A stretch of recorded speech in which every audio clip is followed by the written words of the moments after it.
గ్రామాభివృద్ధికి తాము సైతం అంటూ నిజాంపేట మండల కేంద్రంలోని అంబేద్కర్ కాలనీలో ఆదివారం కాలనీ వాసులు స్వచ్ఛ భారత్ కార్యక్రమం చేపట్టారు. ఈ సందర్భంగా వారు మాట్లాడుతూ సీజనల్ వ్యాధులు వ్యాప్తి చెందకుండా కాలనీ వాసులందరూ కలిసి మూరలకు ఇరువైపులా ఉన్నటువంటి గడ్డి చెత్త చెదారాన్ని తొలగించుకున్నారు.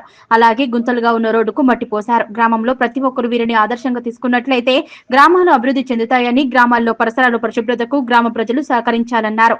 ఈ కార్యక్రమంలో అంబేద్కర్ కాలనీ వాసులు టంకరి లక్ష్మణ్, ప్రశాంత్, గుడ్ల చంద్రయ్య, బత్తుల బాబు, గడ్డం రాజు తదితరులు పాల్గొన్నారు.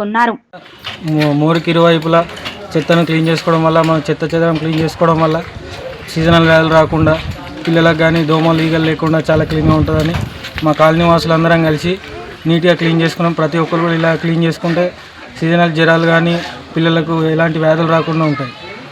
ప్రతి ఒక్క కాలనీలో కూడా నీట్ చేసుకున్నట్టే గ్రామాభివృద్ధి కోసం కూడా గ్రామాన్ని కూడా నీట్గా ఉంచుకున్న వాళ్ళం అవుతాం. ప్రతి ఒక్కరు కూడా నీట్ చేసుకోవాలి, క్లీన్గా ఉంచుకోవాలి ప్రతి ఒక్క గల్లీ.